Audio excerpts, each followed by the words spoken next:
Hello friends, आज हम past के बारे में पढ़ेंगे। पास्ट को हमने बेसिकली 3 पार्ट्स में डिवाइड कर रखा है, pre history, proto history and history.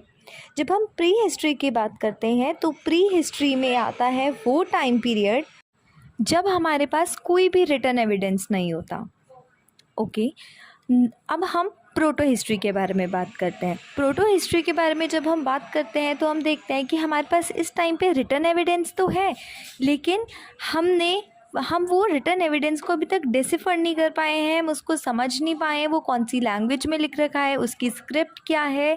For example, अगर मैं लिखती हूँ, मैंने कोई चीज़ उर्दू में लिख दी, ठीक है, मैंने नहीं, किसी और ने भी उसको उर्दू में लिख दिया, लेकिन मुझे उर्दू पढ़नी ही नहीं आती है, मैं उसको समझ ही नहीं पा रही हूँ, तो मैं उसको पढ़ भी नहीं पाऊँगी। तो बिल्कुल वैसे ही अभी तक प्रोटो हिस्ट्री में हमको रिटन एविडेंस मिलते हैं, लेकिन वो अभी डिसिफर नहीं हुए हैं, ठीक है।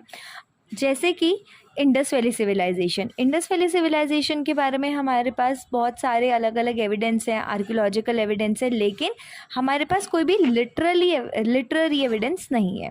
अब हम बात करते हैं हिस्ट्री की। तो हिस्ट्री में प्रॉपर जब हम हिस्ट्री की बात करते हैं तो हिस्ट्री का वो टाइम पीरियड, जब हम हिस्ट्री की बात करते हैं तो हिस्ट्री में हम देखते हैं कि हमारे पास प्रॉपर लिटरेरी एविडेंस है। लिटरेरी एविडेंस मतलब ऐसे एविडेंस जो हमको लिखित रूप में रिटन फॉर्म में मिल रखे हैं। जैसे कि अगर हम देखते हैं कि वेदास, ठीक है, वेदास से जब हमारी वैदिक सिविलाइजेशन आती है, वैदिक कल्चर आता है, तब हमारा हिस्ट्री प्रॉपर स्टार्ट हो जाती है। तो अगर मैं प्री हिस्ट्री की बात करती हूँ तो प्री हिस्ट्री में मेरे पास एग्जांपल स्टोन एज का है, एंड देन प्रोटो हिस्ट्री की बात करूँ तो मेरे पास एग्जांपल इंडस वैली सिविलाइजेशन का है। और अगर मैं हिस्ट्री की बात करती हूँ तो हिस्ट्री में early Vedic civilization, later Vedic civilization, then Mauryas, then post Mauryas, ठीक है। तो ये सब, एंड देन बुद्धिज़्म, जैनिज़्म, ये सब हमारे हिस्ट्री का पार्ट है। So thank you everyone. अगर आपको वीडियो अच्छी लगी हो तो please subscribe the channel. Okay, bye.